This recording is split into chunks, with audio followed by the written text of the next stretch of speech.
She got stuck in an elevator with the Mafia boss. 40 minutes later, she said yes to dinner.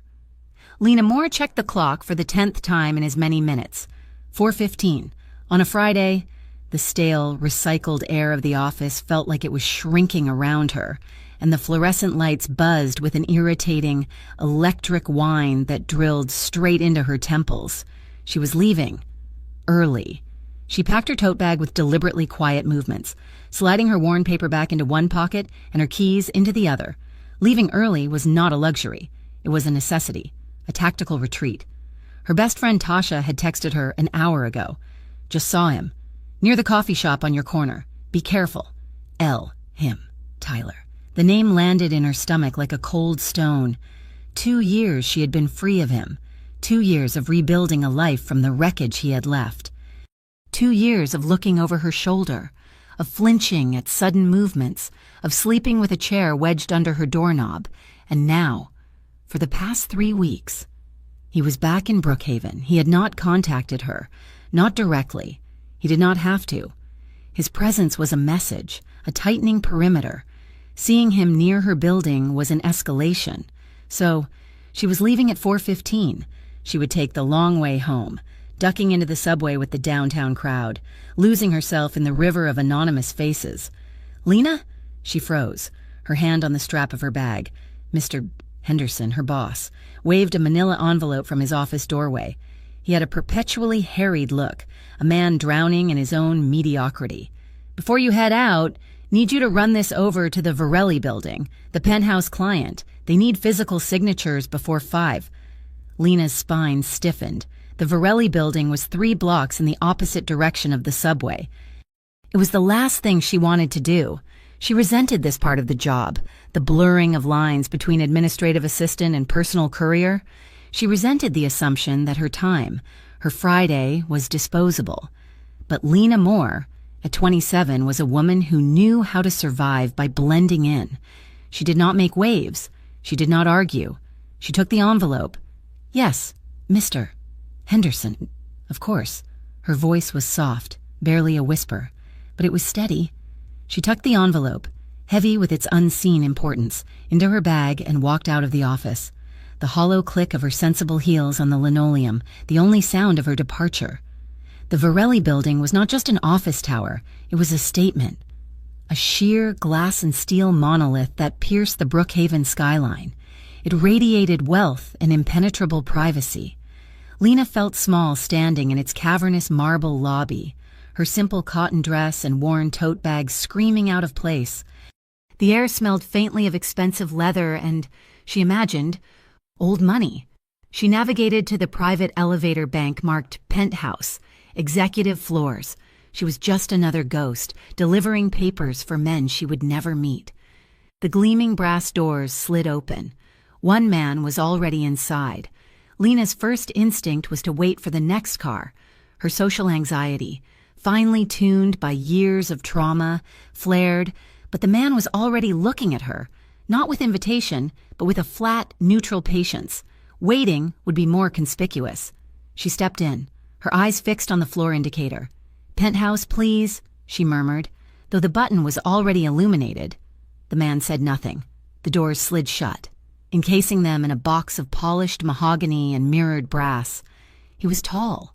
Even without looking directly at him, Lena could feel his size.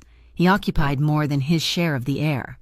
He stood in the opposite corner, a silent statue in a charcoal suit so finely tailored it seemed to have been spun onto his frame. He was facing the door, like her. But his reflection was captured in the brass, a strong, uncompromising jaw shadowed with late-afternoon stubble. Dark hair, thick and brushed back from his forehead. He was younger than she expected for a penthouse client, maybe mid-30s, but he carried an exhaustion in his stillness, a weight that had nothing to do with gravity. His hands, clasped loosely in front of him, were large, clean and unadorned. He exuded power. It was not the loud, peacocking power of men like Tyler, who used intimidation like a club. This was something different. It was the quiet, absolute confidence of a predator, a man who knew, without question, that he was the most dangerous thing in any room, or In this case, any elevator. Lena focused on breathing. Inhale, 2, 3. Exhale, 2, 3. The elevator climbed. 10, 11, 12. Then it happened. There was a sudden, sickening lurch, a sound like a giant's cough from above, and a violent jolt. Lena was thrown forward, her hands flying out to brace herself against the wall. The man did not move an inch. The car stopped. Not a gentle pause, but a dead, final stop. The main lights flickered once, twice, and died. Darkness, absolute and suffocating, a moment of pure, metallic silence. And Lena panicked. It was not a scream. It was a gasp, a sudden, desperate pull for air that was not there.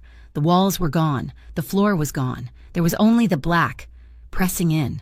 Her heart hammered against her ribs, a frantic bird in a tiny cage. The smell, faintly electric, like burnt ozone, filled her nostrils. It's the closet. He's locked you in the closet. No, she whispered, her voice a thread.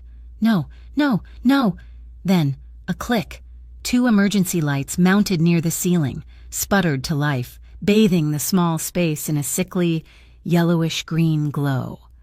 It was worse. The light gave the panic shape. She could see the walls. They were too close. Breathe. The voice was not in her head. It was deep, calm, and close. The man had moved. He was still in his corner, but he had turned to face her. In the terrible light, he looked carved from granite. Breathe, he said again. He had not raised his voice. He did not sound alarmed. He sounded bored. I can't, she managed, pressing her back against the mahogany. Her fingers were numb. He sighed, a sound of mild inconvenience. Yes, you can. You were doing it just fine a minute ago. He pushed a button on the panel. Nothing. He pushed the alarm.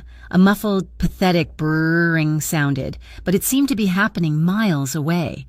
He looked at her. His eyes were dark, and the emergency light stripped them of any warmth. He was assessing her, his gaze sharp and intelligent. "What's your name?" he asked. "What? Your name. What is it?" "Lena. Lena Moore." He nodded, a slow, deliberate movement. "Dante." He offered nothing else. He just watched her. Lena's mind, frantic for purchase, grabbed the name, Dante. Dante. She had heard that name. She had seen that name. Her eyes widened. She stared at his face, really stared at it. The tabloids, the news reports, the hushed whispers at the office about the undisclosed client in the penthouse, Dante Varelli, the man who had inherited a criminal empire at the age of 25. The man is rumored to control the city's shipping, its unions and its shadows, a man who is more myth than reality, a ghost in a tailored suit. And she was trapped in a metal box with him. The fear, which had been a hot, sharp panic, turned instantly cold. It spread through her veins like ice water. The closet was a memory. This was a threat. This man was more dangerous than a 10-story fall. She began to tremble. It started in her hands and moved to her knees. Dante saw it. He watched the tremor take her with a clinical interest. Then, he did the strangest thing. He shrugged out of his suit jacket. It was a fluid, economical motion. He held it out to her. Lena stared at the jacket. "What? You're cold. Take it." "I'm not. I'm fine. You're trembling so hard you're going to rattle the bolts loose," he said, his voice laced with a dry, unexpected humor. "Take the jacket. Lena, it's not a trap." She was too afraid to argue. She took it. The wool was heavy, incredibly soft, and warm from his body. It smelled clean, like expensive soap and something faintly spicy, like sandalwood. She pulled it around her shoulders. It was huge, swallowing her, and the scent was overwhelming, intimate. He turned back to the panel, seemingly satisfied. He pulled a phone from his pocket. No signal. He did not curse. He did not slam it against the wall. He simply studied the no service icon for a moment before sliding it back into his pocket. "So," he said, leaning one broad shoulder against the wall, "what's a girl who's terrified of small spaces doing in an elevator?" The question was so absurd, so normal, it wrong-footed her. I was delivering this." She gestured to her bag, to the envelope. "For Henderson," he stated. It was not a question. "You know Mr. Henderson? I know he's a man who makes other people run his errands." Dante's eyes scanned her, from her worn-out flats to the anxiety pinching the corners of her mouth. "He doesn't pay you enough for this." Lena stiffened. I wouldn't know." Dante almost smiled. It was a slight upward tick of one side of his mouth. "Right." He looked away from her, up at the ceiling, and the silence stretched. Lena's heart was still pounding, but the trembling had eased. The jacket was a tangible weight, a shield. It's not the elevator," she heard herself say. He looked at her. "No? It's dark. The feeling of being trapped. I don't like it." He nodded, accepting this. Understandable. Another beat of silence. Lena pulled the jacket tighter. "I had a panic attack once," he said, his voice conversational, as if they were discussing the weather. "In the Lincoln Tunnel, dead of summer. Traffic backed up for miles. The air conditioner died." Lena turned to look at him. His profile was stark in the green light. "I was 22, he continued, his voice a low rumble. "Tough guy. Thought I was made of iron, but the air got thick, and the walls felt like the river was going to come crashing in. I couldn't breathe. I was convinced I was going to die right there, in a Ford Taurus, smelling cheap vinyl." He paused. "I almost ripped the door off the hinges to get out. My brother had to talk me down." Lena watched him, mesmerized. Why was he telling her this? This was a vulnerability. This was a confession. "What did you do?" she whispered. "I closed my eyes. I counted the cracks in the dashboard. I focused on one little thing until the air came back." He turned his head, his dark eyes finding hers. "You just need to find your dashboard. Lena." The 40 minutes passed like a dream.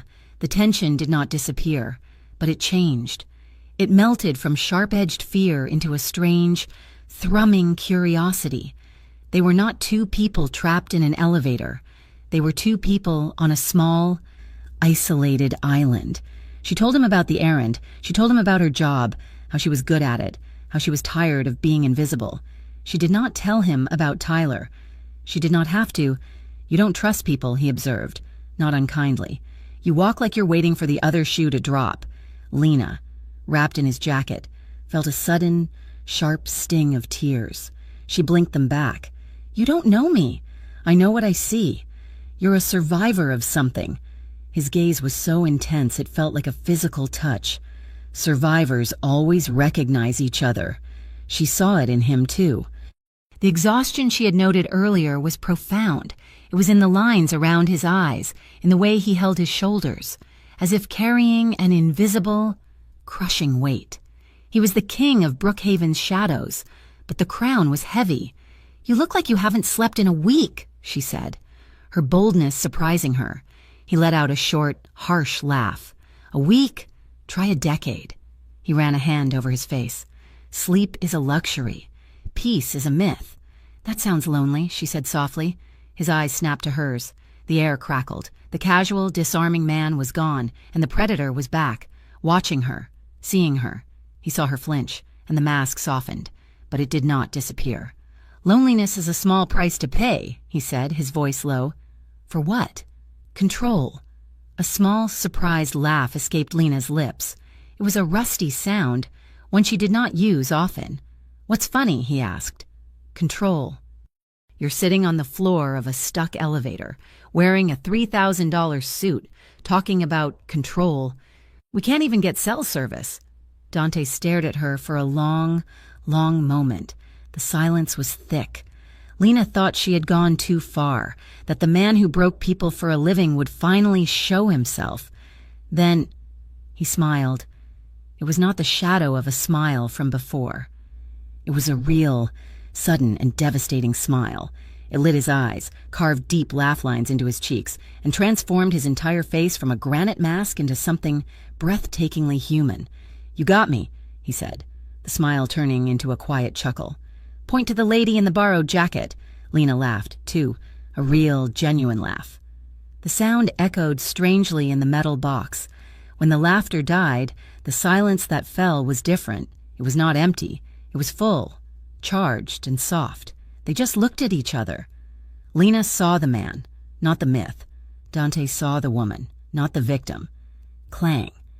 The elevator gave a groan of protest. Thud. The car dropped half a foot. Lena cried out, stumbling forward from the wall, her balance gone. Dante did not stumble. He was a rock. He caught her. 1 second, she was falling. The next, she was pressed flush against him. His hands were locked on her waist, holding her steady.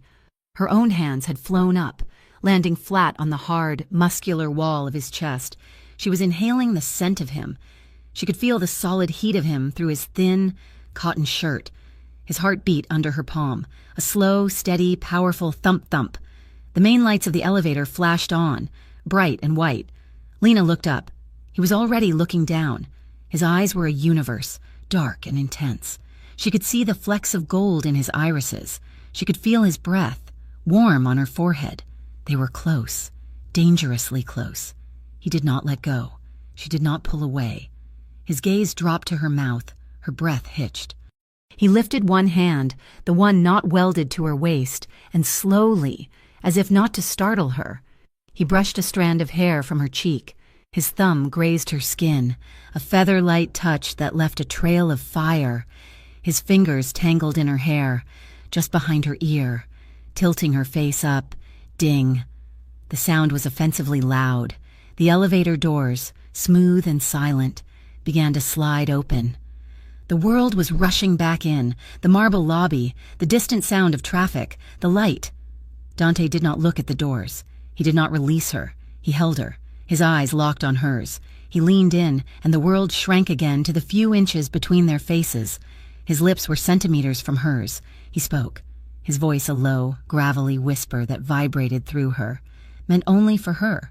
Have dinner with me. It was not a request. It was a demand, a plea, a statement of fact. Lena, a woman who lived her life avoiding attention, avoiding risk, avoiding men with dark eyes and dangerous smiles, looked at the Mafia boss who had told her about his panic attacks, who had made her laugh, and whose hands were still burning a brand into her skin. She heard herself say the most dangerous word of her life. She nodded, a slow, single dip of her chin. Yes. The elevator doors slid open, and he stepped out. He did not look back. Lena remained in the elevator for a long moment, his jacket still clutched in her hands, her mind a blank, white static. A security guard from the lobby peered in, his face a mask of concern. "Ma'am, you all right? We got the call." "Yes," she whispered. She stepped out on unsteady legs, holding the jacket out to the guard. "Please give this to Mr. Varelli." She walked out of the Varelli building and did not remember the 3-block journey to the subway. She did not remember the ride home. She was a ghost in her own body. Her entire awareness collapsed into the few inches of space they had shared. The scent of him, sandalwood and soap, the heat of his hand on her waist, the low, gravelly vibration of his voice. "Have dinner with me." She made it to her apartment, locked the door, and slid to the floor of her tiny hallway. Yes. She had said yes. Lena Moore. A woman who crossed the street to avoid men who catcalled. A woman who ordered her groceries online to avoid small talk. A woman who still flinched when a man raised his voice on television, had agreed to have dinner. With Dante Varelli? She crawled to the sofa, pulled her phone from her bag, and dialed Tasha, her fingers clumsy and numb. Tasha picked up on the second ring, her voice a cheerful burst of static. "Hey, you survived the Henderson errand? Tell me you're home and have wine." "Tash," Lena said. Her voice broke. The cheer vanished from Tasha's voice, replaced by cold steel alertness. "What happened? Is it Tyler? Did he find you? I swear to God, I'm calling the cops." "No, it's not Tyler. I got stuck in an elevator." "What? Are you okay?" "Yes, I wasn't alone." "Who? Was it some creep?" "It was Dante Varelli." The silence on the other end of the line was absolute. Lena could hear Tasha's breath. "Lena, run that by me one more time." "I was in the elevator at the Varelli building, and it stopped. For 40 minutes, with him, Dante Varelli, the Mafia boss." "Holy," Tasha's voice was a whisper. "Are you hurt? Did he say anything, do anything?" "He gave me his jacket," Lena said, the memory feeling absurd. He told me a story about a panic attack. He made me laugh. Another heavy silence. And then, Lena whispered, the confession burning her throat, he asked me to dinner and I said yes. No, it was not a question, it was a command. No, Lena, absolutely not. You call him back. Wait, what do you call him? You don't have his number, do you? No, I don't know. He just asked, and I said yes. Then you stand him up, Tasha said, her voice hard with a fear that Lena understood, a fear that was protective and deep. You lock your door. You don't go, girl, what are you thinking? He's not a man. He's a headline. He's the Mafia. People who have dinner with him end up in the river or on a private jet to a country with no extradition.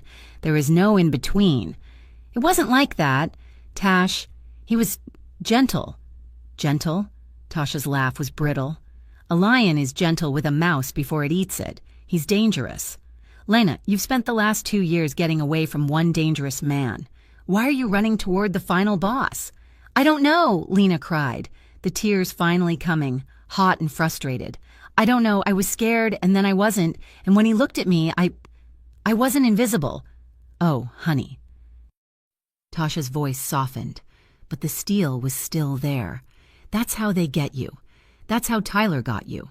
Remember, he made you feel like the only person in the world, right before he started locking the doors. The comparison hit home. Lena's breath hitched. Listen to me, Elle, Tasha said, her voice firm. You don't get second chances with men like him. You make one wrong move. You say one wrong thing. And it's not a fight. It's not a breakup. It's a eulogy. Please, don't go. Lena promised she would think about it. She promised she would be safe. She hung up the phone and sat in the dark, the silence of her apartment feeling colder and emptier than the elevator ever had. The text came the next day. An unknown number. 7 o'clock tonight. I'll pick you up. D. She stared at the message for an hour. He had not asked if she was still coming. He had not asked for her address. He just knew. The casual, terrifying confidence of it all. She spent the day in a fugue of indecision, a walking civil war. Tasha was right. It was insane. It was a betrayal of the quiet, safe life she had fought so hard to build, and yet she remembered his eyes when he smiled. She remembered the solid, steady beat of his heart under her palm. She was not running toward him. She was not running from Tyler. She was just curious. At 6:30, she pulled a dress from her closet. It was not a dinner with a Mafia boss dress. It was a Lena Moore dress. Simple, navy blue, with a modest neckline and a hem that fell just below her knees. She put her hair up in a simple twist, put on a pair of sensible heels, and applied a single coat of mascara. It was just one meal. At 7 o'clock on the dot, her intercom buzzed. Not the unknown number. A black, silent sport utility vehicle was idling at the curb. It was the kind of vehicle that was designed to be invisible, and in doing so, screamed its importance. She walked out of her building, her heart a drum in her throat. A man in a dark suit stood by the back door, his frame thick and his face impassive. He was the driver, but he was not the one opening her door. Dante Varelli stood on the passenger side, watching her approach. He was not in a suit. He wore dark trousers and a soft, gray cashmere sweater that made him look less like a boss and more like a man. He looked comfortable and devastatingly handsome. He did not smile. He just watched her, his eyes dark and appreciative. He walked around the car and opened her door himself. "Lena," he said, his voice the same low rumble from the elevator. "Dante," she replied, her voice surprisingly steady. The drive was silent, but it was not awkward. The driver, separated by a thick pane of glass, navigated the city's arteries with fluid, unhurried skill. Dante did not try to make small talk.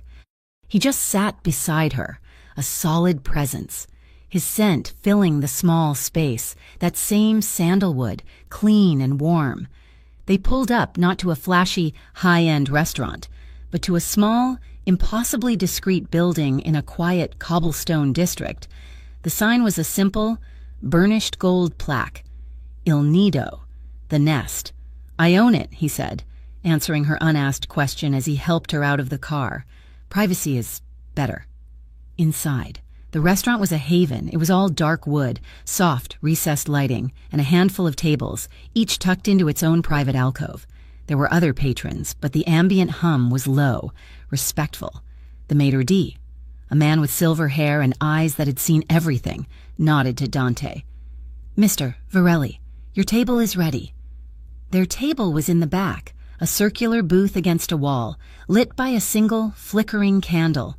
It was intimate, and, Lena realized, it gave Dante a clear view of the entire room, including the entrance. A waiter appeared, poured 2 glasses of a deep, red wine, and vanished. "Is this okay?" Dante asked, gesturing to the wine. "It's lovely, thank you." He raised his glass. "To better accommodations." Lena smiled, touching her glass to his. "To working elevators." The tension broke. The conversation that followed was the strangest and most normal Lena had ever had. He did not flirt. He did not pressure her. He did not boast or intimidate. He asked. He asked about the book she was reading. He asked about her degree in art history, a fact she was sure she had never mentioned. He asked what she thought of the new, modern architecture downtown, and he listened, really listened to her answer, his head tilted, his eyes fixed on hers. She found herself talking, her natural shyness melting under the heat of his focused attention. He had a way of looking at her that made her feel fascinating. "You're not what I expected," she said. Halfway through a plate of pasta she had not realized she was eating. His lips quirked. "What did you expect? Horns? A pinstripe suit and a Tommy gun? I expected you to be louder." "Loud is for men who are afraid of not being heard," he said, swirling the wine in his glass. "I've never had that problem." He took a sip, his eyes never leaving hers. "And you? You're exactly what I expected." "Oh? And what's that?" "Stronger than you think you are, and tired of being underestimated." His perception was so sharp it was unnerving. She looked down at her plate. "You said in the elevator that I was a survivor," she said, her voice quiet. "Yes. I was in a relationship for 3 years with a man who... he had a temper. He liked to be in control." She did not look at him as she spoke. She just stared at the candle flame, recounting the facts, not the feelings.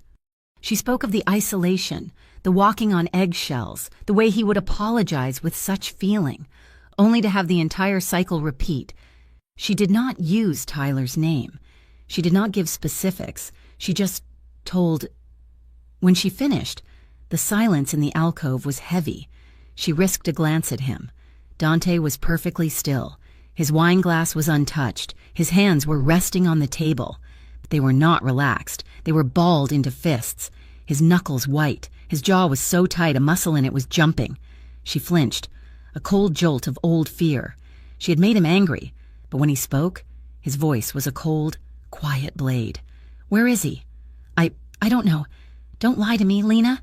I'm not," she said, her voice shaking. He was gone. For 2 years. But he's back. I saw him near my building. My friend saw him." Dante's eyes closed for a single, long second. When they opened, they were black with an emotion she could not name. It was not her. It was for her.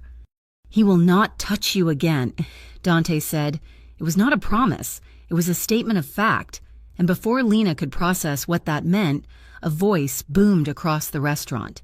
"Varelli, I thought I smelled a rat in the nest." Lena jumped, her heart leaping into her throat. A man, burly and red-faced, was swaggering toward their table. He was drunk, and he was loud. "Finney," Dante said, his voice perfectly calm. He did not move. He did not even look up. "Making deals in the open now, are we?" Finney said, gesturing wildly with his drink, sloshing it on the floor. He leered at Lena. "And who's this? New associate?"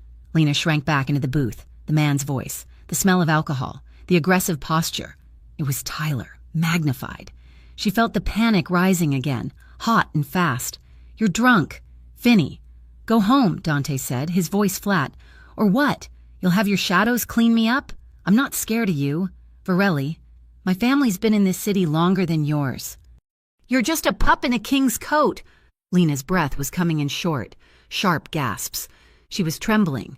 Dante did not raise his voice. He did not stand. He simply lifted his chin, his eyes moving to something over Finney's shoulder. It was a fractional movement, a signal. Two men who had been sitting at the bar, men Lena had not even registered, were suddenly on their feet. One was her driver. They were on Finney in a second. There was no fight. One man took his arm, the other took his drink, and with quiet, brutal efficiency, they were guiding him, half lifting him, toward the door. "You can't do this. I know people. Oof." The sound of the door closing cut off his protest. The entire event had taken less than 10 seconds. The restaurant was silent. Dante looked at the maitre d', who was already directing a busboy to the small spill. Dante turned back to Lena. His face was a mask of regret. She was still shaking, her hands pressed to her mouth. "Lena," he said softly. "Don't," she whispered. "Don't apologize." He looked confused. She reached across the table, her hand trembling, and laid it on his clenched fist. His skin was hot. "Thank you," she said, her voice hoarse.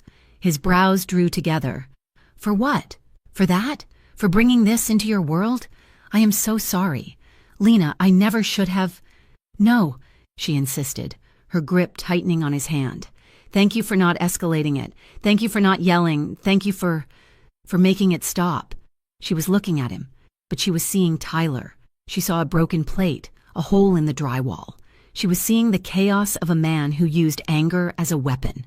Dante Varelli had just had a rival mobster thrown out of his restaurant, and he had done it with less noise than a man ordering coffee. Dante turned his hand under hers, his large fingers lacing with her small ones. He studied their joined hands, his expression unreadable. He was right about one thing. "What? I'm a pup," he said, his voice rough. My father would have had him shot in the street for that disrespect." He looked up at her, his eyes raw. "That's the man I'm trying not to be." On the drive home, the silence was different. It was the silence of two people who had weathered something. The partition was up, but Lena was acutely aware of him beside her, his thigh just inches from hers. "You know," she said, staring out at the blurred city lights, "when that man was yelling, I was terrified. But then, when he was gone, I realized something." Dante turned his head to look at her. "It was the first time in over 3 years that I've been in a room with a violent man, and I felt safe." She met his gaze. "I felt safe. With you." His expression did not change, but his eyes darkened. The SUV slid to a stop in front of her building. He got out, opening her door. He walked her to the lobby entrance, the same way a normal man would after a normal date. They stood under the dim awning, the city sounds muffled around them. The night was over. "Thank you for dinner, Dante," she said. "Lena," he started. He looked like he wanted to say something, but the words would not come.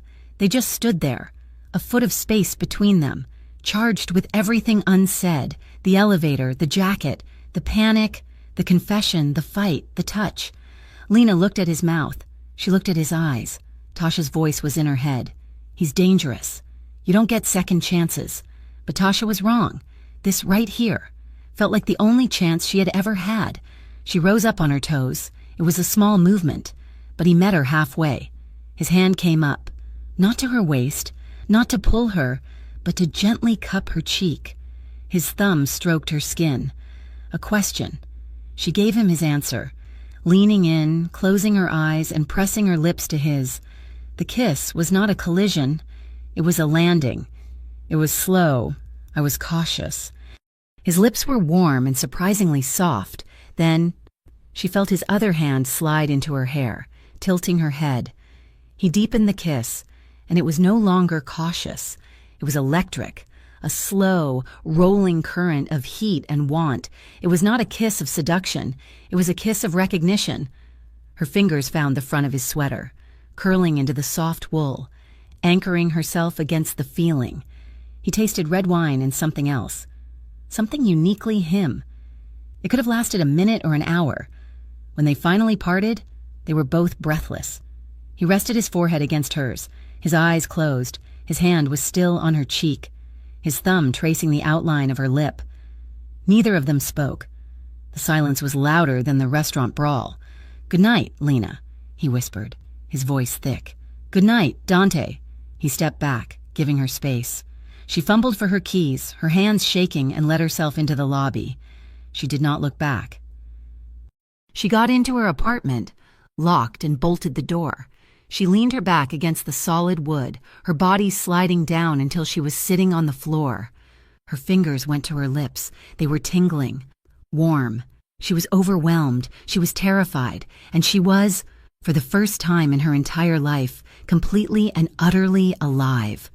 The glow of the kiss faded, but the warmth remained, a small, secret ember inside her chest. Lena went to work the following week and moved through the motions of her life, but everything was different. The world seemed to be in sharper focus, the colors brighter, the sounds clearer, and she was terrified. Terror was a familiar, cold blanket. She had invited a man into her life, not just a man, but the man, who represented everything she had run from. Tasha, ever the loyal friend, did not say, "I told you so." She just made Lena promise to share her location, to have a code word. Dante, for his part, did not crowd her. He did not send a car. He did not send flowers. The only sign that he was still thinking of her came in short, thoughtful text messages. "I passed a bookstore today. It had a first edition of that art book you mentioned. I hope you find it. The city looks quiet tonight. I hope you're having a peaceful evening." They were never pushy. They never asked for anything. They were just reminders. Small, quiet stones dropped into the placid pond of her life, sending out ripples. She did not know how to respond to them. "Thank you" felt too formal. "I'm thinking of you too" felt too true. So she said nothing, and she agonized over that, too. The past, however, did not care about her new, fragile complications. It arrived on a Wednesday, 4 days after their dinner. It came not as a text message, but as a multimedia message from an unknown number. Her phone buzzed. She glanced at it, expecting another cryptic, gentle message from Dante. It was a photograph. Lena's blood turned to ice. It was a picture of her and Dante. At the restaurant, they were in the booth, lit by that single candle, their hands clasped on the table. It was taken from a distance, slightly blurry, but it was undeniably them. Her breath hitched. Someone had been there. Someone had been watching. Another message came through immediately. A second photo. This one was of them outside her apartment building, just before the kiss, her on her toes, his hand on her cheek. It was grainy, dark, and captured the moment with a sickening, invasive clarity. Then, the text. "He can't protect you from me. You look pretty when you're scared." It was not Tyler's name, but it was his voice. It was his signature. The old, familiar dread crawled up her spine, cold and suffocating. He had been there. He had watched her kiss another man. She ran to her window, pulling the blinds, her heart hammering against her ribs. The street below looked normal. Cars, pedestrians. But now, every face is a mask. Every person was a threat. She tried to ignore it. She tried to be rational. He was just trying to scare her. That was his game.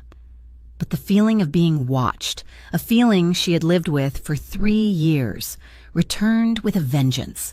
She jumped when the mail slid through the slot. She stopped answering her phone. She felt a phantom itch between her shoulder blades, the crosshairs of an unseen gaze. For 2 days, she lived in this new, old prison. She went to work. She came home. She double-locked her door. On Friday, it all broke. Mr. Henderson, in a fit of pique over a misfiled invoice, snapped at her in the break room. "This is why you're an assistant, Lena, and not something more. No attention to detail." It was a small, petty cruelty, but coming on top of the suffocating fear, the sleepless nights, the constant, scraping anxiety, it was the thing that broke the dam. She did not cry. She did not yell. She just walked out. She left her bag, her keys, everything. She walked out of the office, down the elevator, and into the bustling 5 o'clock crowd. She did not know where she was going until her feet stopped. She was standing in front of Il Nido. It was too early for the dinner rush. The restaurant was not even open. But she pushed on the heavy oak door, and it swung open. The silver-haired maitre d' was polishing glasses at the bar. He looked up, his expression polite but firm. "We do not open until 6. Signorina." "Is he here?" Lena asked, her voice a raw whisper. She did not even know if this was his office, his base. The man's expression did not change, but his eyes sharpened. "Mr. Varelli is a very busy man." "Please," she said, and her voice cracked. "The dam was breaking. Please, tell him Lena is here." The man studied her for a long moment, her frantic eyes, her missing coat, her wind-blown hair. He saw the distress. He gave a short, curt nod, turned, and disappeared through a door at the back. Lena stood in the middle of the empty dining room, trembling. She was terrified she had crossed a line, that she had presumed an intimacy that was not there. The maitre d' returned. "Upstairs, first door on the left." The stairs were hidden behind the bar. They led to a hallway that was surprisingly modern and quiet. First door on the left, it was unmarked. She knocked, her knuckles barely making a sound. "Come in." The voice was rough, tired. She pushed the door open. It was not an office. It was a study, a library. Walls of dark wood, shelves filled with books from floor to ceiling, 2 deep leather armchairs, and a massive desk. Dante was standing by the window, not in a suit, but in a simple, black long-sleeved shirt and trousers. He had a phone to his ear, and his back was to her. "No," he was saying, his voice a low growl. "You tell Finney that if he wants to renegotiate, he comes to me. He doesn't send his drunk uncle to my restaurant. If he does it again, I'll take it as personal." He trailed off. He must have sensed her, or seen her reflection in the glass. He turned. His face, which had been a mask of cold fury, instantly changed. The anger did not vanish, but it shifted, pulling back as a new, sharp concern took its place. He saw her. He saw her. "I have to go," he said into the phone, and hung up without waiting for a reply. "Lena," he said, his voice soft, urgent. He crossed the room in 2 long strides, stopping a foot in front of her. He did not touch her. He just scanned her face, his eyes taking in her tear-streaked cheeks, her terror. "What happened? Are you hurt? Talk to me." "I'm sorry," she whispered, fumbling for her phone. "I shouldn't have come. I didn't know where else to go." "You're always where you're supposed to be. What is it?" She opened her phone and showed him the messages. First the photo in the restaurant, then the photo by her building. Dante went silent. It was not a normal silence.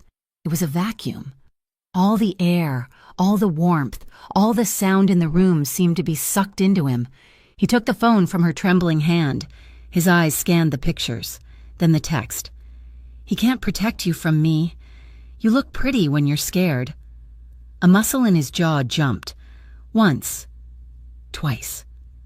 When he looked up from the phone, his eyes were black. The man who had gently kissed her goodnight was gone.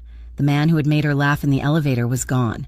This was a Dante she had not met. This was the man who ruled the city. This was the man who had, as a pup, inherited an empire. He was not just angry, he was furious. It was a cold, terrifying, beautiful rage. "When?" he asked, his voice lethally quiet. "Wednesday. 4 days ago." 4 days? He did not yell. He did not have to. The quiet fury in his voice was more frightening than any shout. "You've been sitting on this for 4 days? Lena, you should have told me the second you got this." "I didn't want to bother you. Bother me," he repeated. The words sounded absurd in his mouth. "He threatened you. He was outside your home. This is not a bother. Lena, this is a line." "I can handle it," she said, her voice shaking but insistent. "He's just trying to scare me. It's my ex, Tyler. He does this." "He did this," Dante corrected, his voice ablade. "He will not be doing it again." He turned. Grabbing his phone from the desk, he started dialing. "What are you doing?" she asked, a new panic rising. "I'm putting 2 men on your door, and 2 on your street. He won't be able to get within 5 blocks of you." "No," Lena said, and the word was sharp. He paused, his thumb hovering over the screen. No, I'm not your possession. I'm not some package to be guarded. You don't get to just assign me protection." The words hung in the air. Tyler had called her his.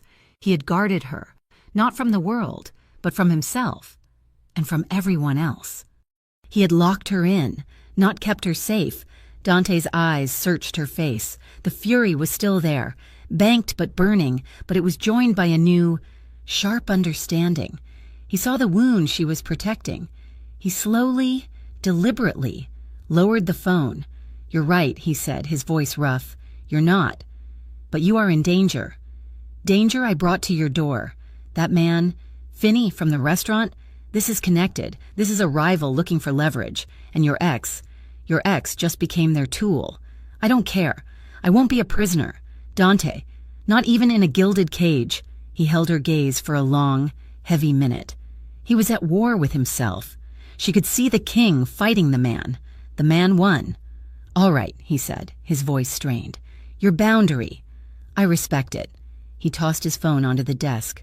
"But you're not going home tonight. You'll stay here, in the penthouse.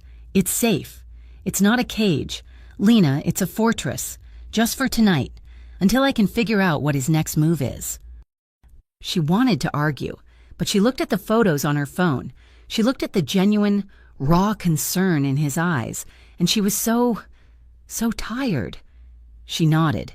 He made a quiet call after she left the room to wash her face. He did not tell her about it. He respected her boundary, in name, but he would not respect the danger. He spoke in low, clipped Italian, a name, an address, a command. Find him. That night. Lena was sitting in her own apartment, packing an overnight bag. When she heard the sound, it was not a loud sound. It was the subtle, metallic click of her front door lock being turned. From the outside, she froze. Her blood evaporated. She was standing in her bedroom. 20 feet from the door, she heard a soft, scraping sound. A lockpick. "He's here. He's here. He's here." She backed away, her hand flying to her mouth to stifle a scream. Her eyes darted around. The phone. On the kitchen counter. Too far. The window? 3 floors down. The lock clicked again. The deadbolt. Thump. A muffled sound from the hallway. A grunt. Lena flattened herself against the wall, her heart trying to escape her chest. She heard a man's voice. Not Tyler's. On the ground. Now. It was hard. Professional. Another scuffle.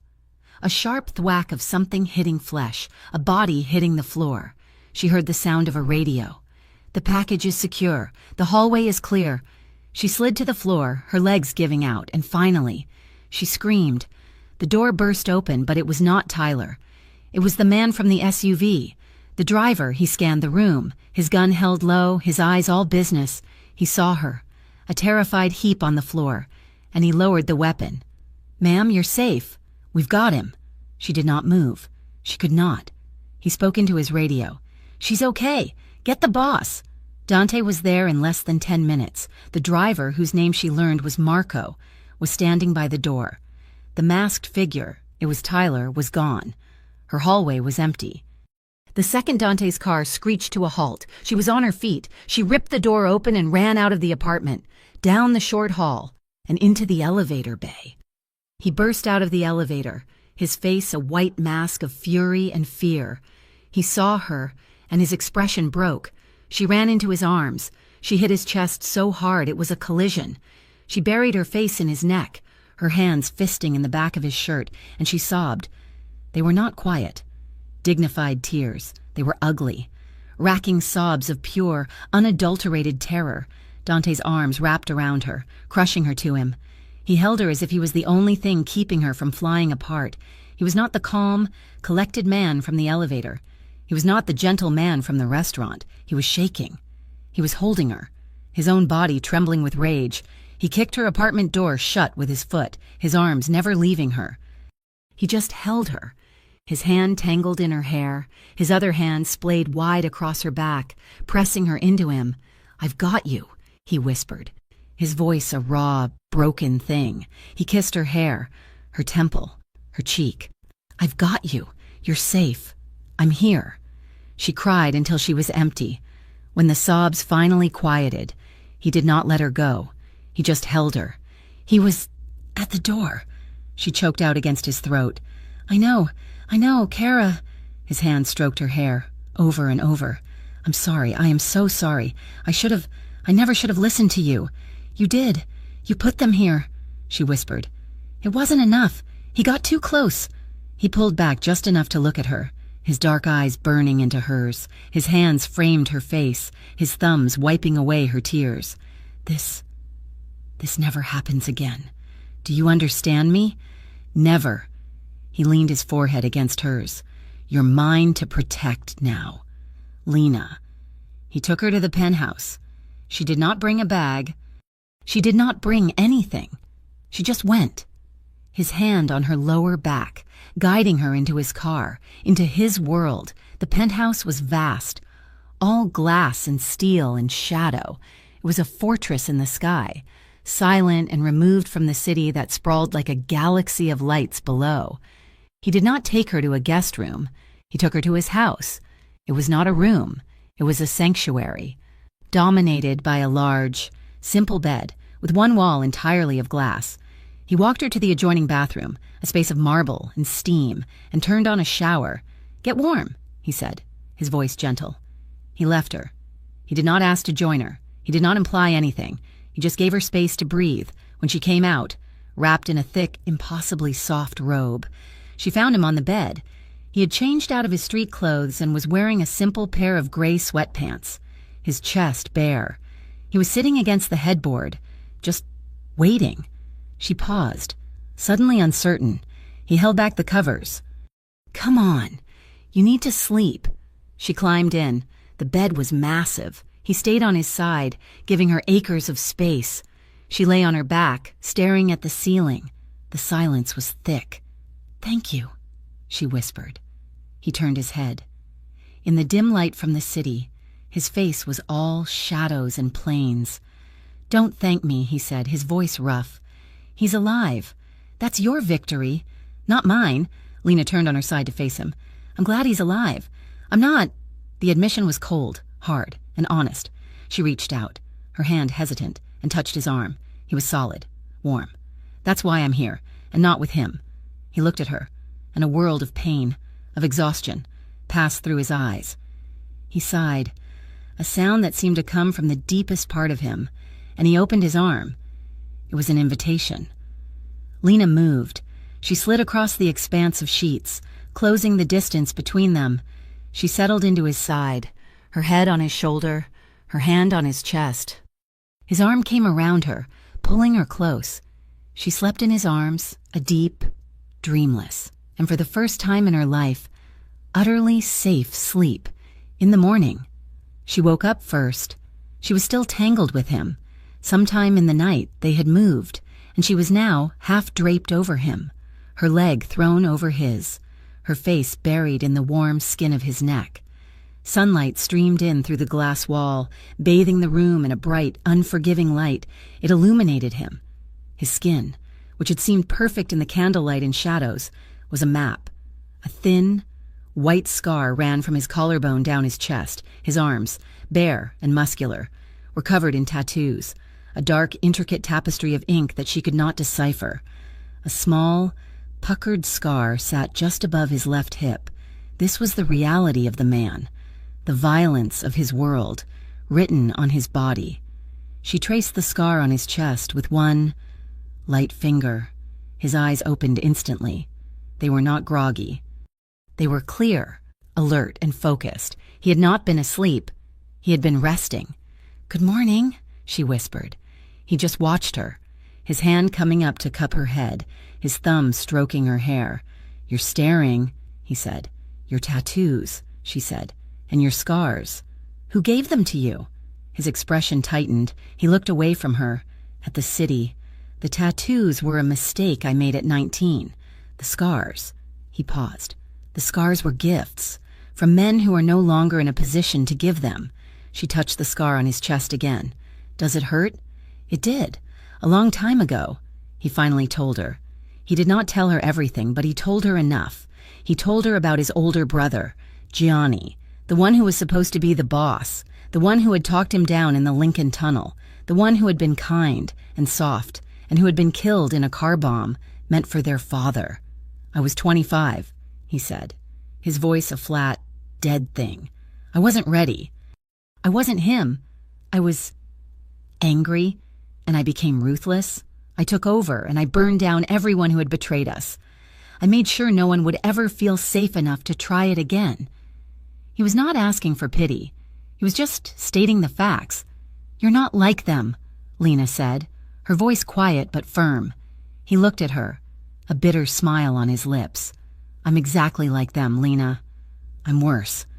I'm just quieter about it." "No?" She rose up on one elbow, looking down at him. She placed her hand flat on his chest, over his heart. "They're empty. You still feel... I felt you shaking last night. You were as scared as I was." His eyes locked on hers. The raw vulnerability in his gaze was a punch to her gut. He was the king, the boss, the monster, and in this moment he was just a man. "You," he whispered, his voice thick, "are a problem. Lena Moore." "Good," she whispered back. He pulled her down. His mouth was on hers, and it was not the slow, cautious kiss from her doorstep. This was raw. This was desperate. This was years of loneliness and a night of terror colliding. It was a kiss of hunger, of possession, of gratitude. Her hands tangled in his hair, pulling him closer. His hand slid from her back, down her side, to her waist, his fingers splaying across her skin under the robe. Her skin, his skin. He broke the kiss, his lips moving to her jaw, to her throat. His breath was hot on her skin. "Dante," she breathed. "Stay," he rasped, his mouth against her collarbone. "Just stay." She did not want to stop. She did not want to think. She wanted to feel. He pulled back, looking at her, his eyes dark with a need that mirrored her own. He was asking, even now. He was asking. She gave him her answer. She untied the belt of the robe, letting it fall open. His breath hitched. He looked at her, his gaze a reverent, fiery thing. He was slow. He was gentle. For a man made of scars and shadows, his touch was impossibly tender. He kissed her mouth, her shoulder, the scar on her own knee from when she was 10. His clothes came off. Her robe was discarded. It was not a conversation. It was an offering. His hand on her waist was firm, grounding her. Her lips on his throat were a silent promise. Their breath synced. Their bodies, one pale and soft, the other scarred and hard, moved together. It was a slow, deliberate claim. It was hungry, but it was gentle. It was not the release of tension. It was the building of a connection, a forging of something new in the morning light. He held her, whispered her name like a prayer, and when they finally found their release, it was together, a quiet, shuddering collapse. Afterward, they lay tangled, the sunlight warm on their skin. The city was silent. Miles below. Lena lay with her head on his chest, his heart beating a steady, calm rhythm under her ear. His hand was in her hair, his fingers idly stroking them. The silence was not empty. It was full. Something had shifted. The world had tilted on its axis. The fortress had been breached. The ghost in the tailored suit had a heartbeat, and it was beating. Right now, for her. Monday morning arrived with the subtlety of a sledgehammer. For the past 3 weeks, Lena had been living a fractured existence. By night, she existed in a world of hushed luxury, riding in bulletproof SUVs and sleeping in a bed that floated above the city, wrapped in the arms of a man who commanded armies. By day, she was Lena Moore, administrative assistant, tasked with collating spreadsheets and enduring the hum of the office refrigerator. The seam between those two worlds ripped open at 9:15. She walked into the break room to get coffee, and the conversation died instantly. 3 women from accounting were huddled around a smartphone. When they saw Lena, they scattered like pigeons, their eyes darting away, guilty and eager. Lena felt the familiar prickle of heat on the back of her neck. She poured her coffee with a steady hand, though her stomach turned. She returned to her desk to find an email from Mr. Henderson. "See me. Now." She walked into his office. Henderson was sitting behind his desk, his face a mask of pinched disapproval. He did not offer her a seat. He turned his laptop monitor around. It was a local gossip blog, the Brookhaven Eye.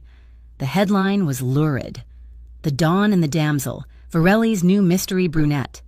Below it were the photos, the blurry shot from the restaurant, the grainy, intimate moment on the sidewalk. But there were more now. A telephoto shot of her entering his building 2 days ago, a picture of her walking to the subway, circled in red. The comments section was already a cesspool of speculation, envy, and thinly veiled threats. "I run a respectable firm, Lena," Henderson said, his voice tight. "We handle estate planning for families. We cannot have this kind of association." "It's my private life," Lena said, her voice trembling slightly. "It has nothing to do with my work. It has everything to do with our image. Clients talk. People are asking who you are." He leaned back, crossing his arms. "I need this drama to stop. You either end this association and issue a public denial, or you clear out your desk. I won't have the mob in my lobby." The ultimatum hung in the air, smelling of stale coffee and cowardice. Lena looked at the man who had made her run personal errands for 3 years, who had underpaid her, who had made her feel small. Then she thought of Dante. She thought of the way he had looked at her that morning, the way he had made sure she ate breakfast before the driver took her here. And he was a criminal, yes, but he had treated her with more respect in 3 weeks than Henderson had in 3 years. "You don't have to worry about your lobby," Lena said. The trembling in her voice vanished, replaced by a cold, sudden clarity. "Good," Henderson said, reaching for his mouse. "I'm glad you're being sensible." "I quit." Henderson froze. "Excuse me?" "I quit," she repeated, reaching into her pocket and placing her office key on his desk. It made a satisfying clack against the glass. "I'll have my desk cleared in 10 minutes. She walked out. She did not look back. She packed her singular box, a framed photo of her parents, a mug, her spare sweater, and walked out of the building. The wind on the street hit her face, and for the first time in years, she felt untethered. It was terrifying. It was exhilarating. When she told Dante that evening, she expected him to be angry at Henderson. Instead, he looked thoughtful. They were in his library, the room where they spent most of their evenings. It had become their sanctuary. Dante was sitting in one of the leather armchairs, a tumbler of whiskey in his hand, while Lena curled up on the sofa with the first edition art book he had actually found for her. "I can have him shut down," Dante said quietly. "A tax audit, a zoning violation, it's easy." "No," Lena said, looking up from her book. "I don't want you to hurt him. I don't want to be there anymore." "So, what will you do?"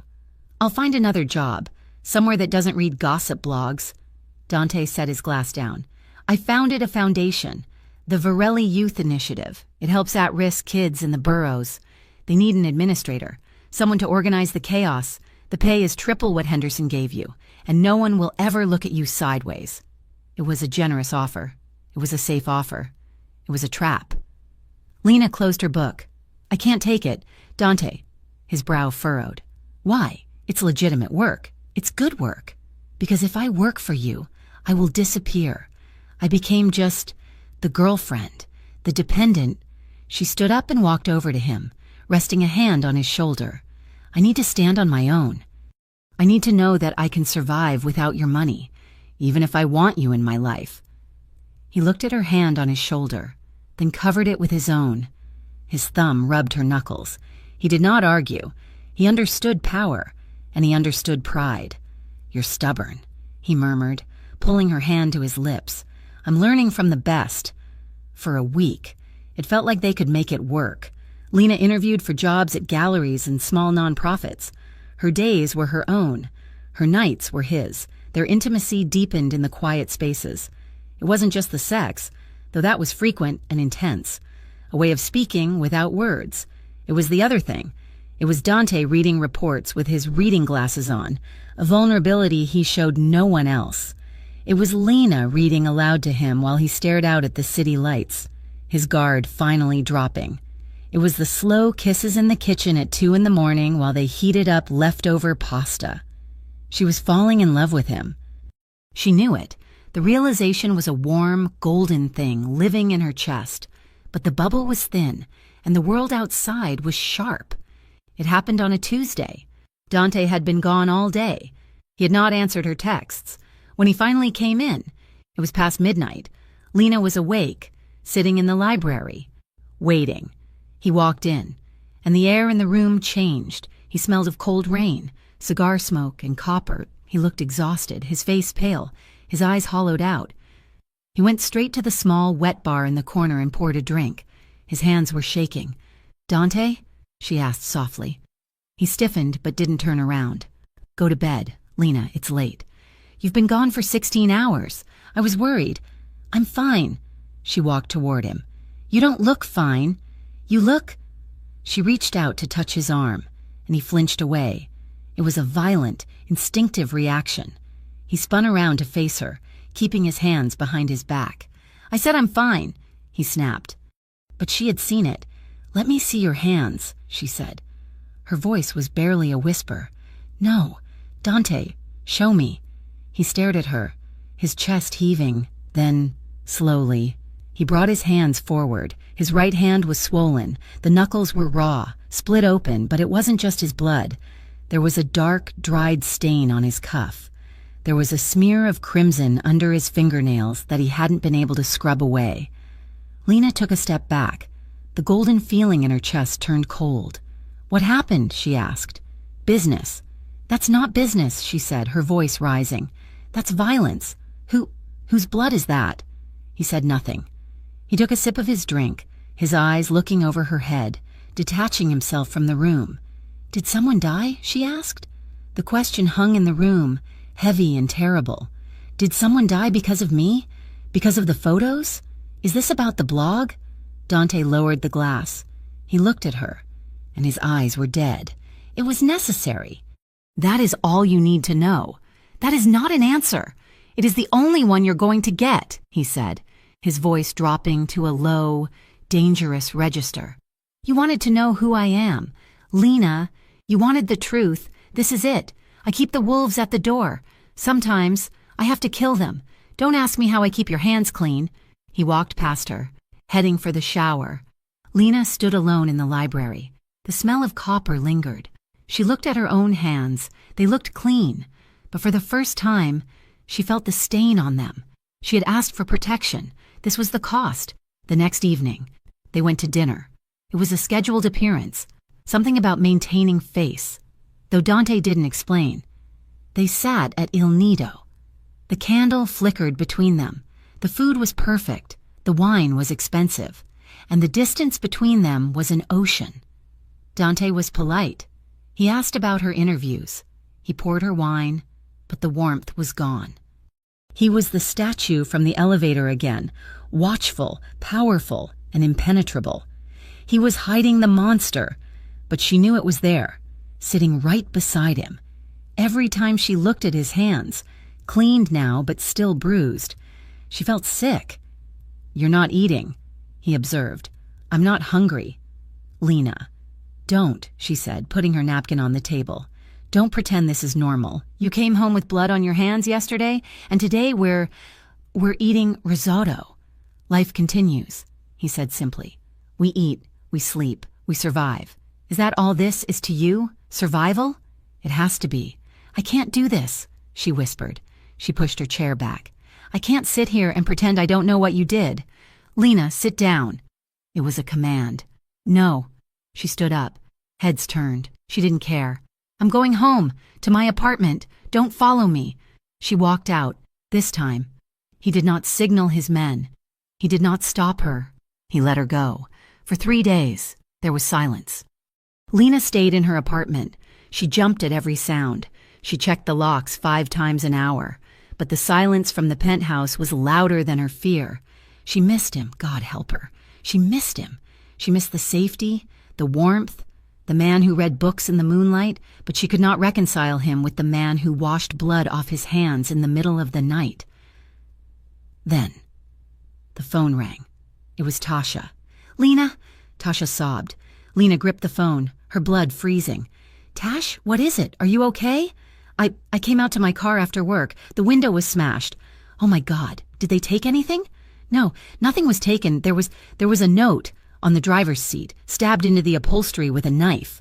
Lena sank to the floor. "What did it say?" "It said, 'Tell your friend she can't quit the game. If I can't have her, I'll break her toys.'" Tasha was hyperventilating. Lena, who is doing this? Is it Tyler? Is it the mob? I'm scared. I can't go home. Go to your parents, Lena said, her voice shaking. Go now. Don't stop. I'll fix this. How? How can you fix this? I'll fix it. She hung up. The fear was gone. The moral ambiguity was gone. The nausea about violence was gone. All that was left was a cold, hard knot of desperation. Tyler was hunting her friends. He was hurting the people she loved because he couldn't get to her. And the police, a restraining order, a piece of paper against a knife in a car seat. No. She realized then that Dante was right. There were wolves at the door. And you didn't fight wolves with paperwork. She grabbed her coat. She didn't call a car. She ran. It was raining. A cold, miserable downpour that slicked the streets and blurred the city lights. Lena ran the 6 blocks to the Varelli Tower. She was soaked through when she reached the lobby. The security guard, the same one from the elevator incident, saw her face and didn't ask for ID. He swiped his card and sent her up. The elevator ride was a blur. The doors opened to the penthouse. Dante was there. He was standing by the window, looking out at the storm. He turned when the doors opened. He saw her, wet, shivering, her hair plastered to her face, her eyes wild. Lena? She stepped into the room, dripping water onto the expensive marble. She was shaking, but not from the cold. He went after Tasha, she said.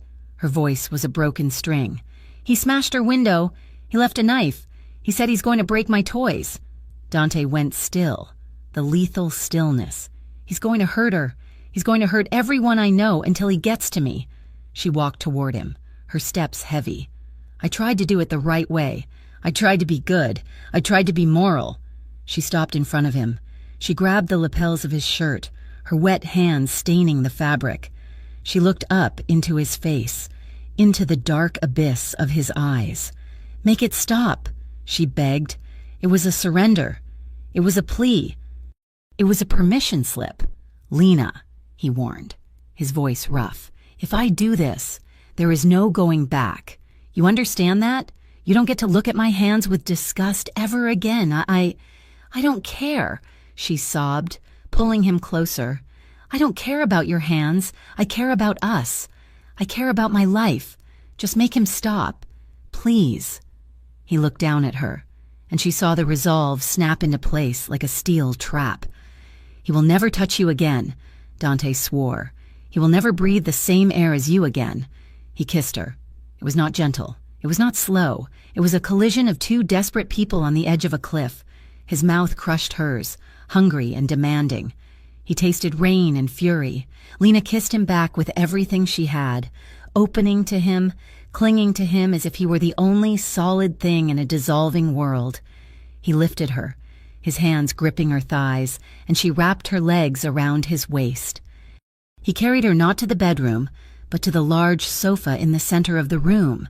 He didn't lay her down. He pressed her back against the cushions, his body a heavy, sheltering weight on top of hers. Their clothes were barriers they tore at, wet coats, damp shirts. There was no finesse. There was only urgency, the need to feel skin, to feel heat, to prove that they were alive while death prowled outside. You're mine, he growled against her neck, his teeth grazing her skin. You are mine, Lena. Yes, she gasped, arching into him. Yes. His grip on her was firm, bordering on bruising, but she needed it. She needed to feel the strength that could crush the world, focused entirely on holding her together. Her hands raked down his back, feeling the scars, the history of violence that she had accepted. Their lovemaking was fevered. It was a frantic rhythm, a desperate search for oblivion. Tears mixed with the rain on her face, and he kissed them away, his lips moving over her eyelids, her cheeks, her mouth. He murmured things in Italian, dark, possessive prayers that she felt in her bones. When the crest came, it was a shattering release. Lena cried out, her voice lost in the large, empty room, her body trembling under his. He followed her moments later, burying his face in her shoulder, his breathing ragged and harsh. They did not move for a long time. The rain lashed against the glass walls. Dante shifted, pulling a throw blanket over them, covering their nakedness. He did not speak. He did not offer false comforts. He just held her, his arm a heavy band of steel across her waist. Lena lay there, listening to the storm. She felt hollowed out, but the panic was gone. In its place was a heavy, silent resignation. She had made her choice. She had crossed the line. She closed her eyes, her hand resting over his on her stomach. They fell asleep in silence, two sinners in a glass tower, waiting for the morning to bring the reckoning. When Lena woke, the storm had passed. The penthouse was silent, bathed in the gray, watery light of dawn. She was alone on the sofa, a fresh set of clothes, a simple, soft black dress she recognized as one of hers from her abandoned apartment, was folded on the coffee table. A note sat beside it, his handwriting a sharp, controlled script. Shower, eat. Marco will be outside. He was gone. The man who had held her with such desperation was gone. The boss had taken his place. She did as she was told, moving with the numb, hollow body feeling of a survivor. She showered, washing away the rain and the fear and the scent of their frantic coupling. She dressed. She found coffee and toast in the kitchen, laid out for her by a silent, unseen staff. Marco was waiting by the elevator, his face impassive. "Ma'am, we're taking you to the safe house." "I'm not going to a safe house," Lena said, her voice surprisingly firm. "I'm staying here. This is the safest place in the city, isn't it?" Marco's gaze flickered. She had, in her own way, just given an order. He inclined his head. "As you wish. The penthouse is on full lockdown. No one gets in or out without my authorization." "Good," Lena said. "Where is he?" "The boss is handling the situation." "Handling it how?" "That is not my information to share. Tell him I want to see him. Before he does anything, oh." Marco looked at her. Truly looked at her. For the first time. He saw the steel that Dante had seen. "I will pass on the message." For 12 hours, Lena was a prisoner in the sky. She paced the glass walls, watching the city move below, a world she was no longer a part of. She was terrified. Not Tyler. Not of Dante's rivals. She was terrified of what Dante was doing in her name. At 6 o'clock that evening, the elevator chimed. Dante walked in. He was in the same clothes as the night before, but they were damp and stained. He had not slept. His face was a mask of cold iron, and his eyes were the eyes of a wolf that had been hunting. "It's done," he said. He did not come to her. He went to the bar and poured a whiskey. "What's done?" she asked, her voice small. "We found him. Your ex, Tyler." He drank the whiskey in one pull, his throat working. He wasn't hard to find. He was sloppy, arrogant, and you were right. He was working with Finney's crew. They were feeding him information, feeding his obsession, hoping he would get close to you. They wanted leverage. They wanted a way to provoke a war. Lena felt sick. "Where is he?" Dante looked at her, his eyes flat. "He's in the trunk of a car in a warehouse in the Bronx. He's alive, for now." He set the glass down. "I came because you asked. Now I'm leaving to finish it." He started to walk past her. "No." He stopped. He did not turn. "No?" she said again, louder. She moved to stand in front of him, blocking his path to the elevator. "You don't get to do this." "Get out of my way, Lena. This is not a debate." "It is. You brought me into this. You said I was yours to protect, but I won't be protected by a man who murders in cold blood." A dark, humorless laugh escaped him. "What did you think was going to happen? You begged me to make it stop. This is how I make it stop. I remove the threat, permanently. That's not stopping it. That's just becoming him. That's becoming the man who thinks a knife in a car seat is the answer." She was shaking, but she held her ground. She put her hands on his chest. A barrier. "You told me about your father. You told me you were trying not to be him. The man who shot his enemies in the street. This is that moment. Dante. This is the choice." His hands came up and closed around her wrists. His grip was painfully tight. "He tried to break into your apartment. He stalked you. He threatened your friend." He put his hands, his filthy hands, on this. He forfeited his right to breathe. "And you forfeit your right to be with me if you kill him," she whispered, the tears finally coming. "I mean it. I cannot live with that. I cannot be the reason you became the monster you've been fighting." She looked up at him, her eyes pleading. "You're better than him. You're better than your father. You're the man who talked me down in an elevator. You're the man who gave me his jacket. Please, be that man now." He stared at her, his jaw working. The war inside him was visible, a storm of rage and a new, fragile conscience fighting for control. He looked at her hands on his chest, then at her face. He let out a long, ragged breath that was almost a sob. He dropped his hands. "God, you are going to be the end of me," he whispered. He released her wrists, which were red from his grip. He turned away. His shoulders slumped. "What do you want me to do, Lena?" he asked, his voice raw. "You want me to let him go? He'll come back. They always come back." "No," she said, her mind racing. "Justice, not revenge. You have evidence. You found him. You know he's connected to Finney. Give it to the police." He spun back, his face a mask of disbelief. "The police? You want me to go to the police? They are useless. They are bought. They are nothing. Then make them useful. You have money. You have power. You have influence. You told me you could shut down Henderson with a phone call. You can't put one man in jail?" She stepped toward him. "Give them the evidence anonymously. The pictures, the connection to Finney, the knife from Tasha's car.